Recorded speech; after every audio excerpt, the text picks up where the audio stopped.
All right, so this is the Bosch 12-volt little hand planer, and runs off of little 12-volt batteries. They just go in the back there, clip right in. A couple features: you've got the safety on the right and on the left, little battery indicator here.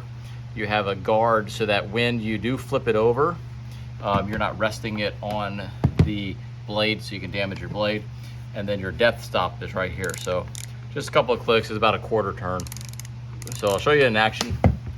Got a little high spot here that I'm trying to smooth out on my shop floor, and it's pretty quiet. So lay it down so that it's nice and flat. Set the depth to whatever you're looking for. One thing I don't like is there's not really a good handle, so you're kind of holding on to the depth gauge, which I guess is fine. All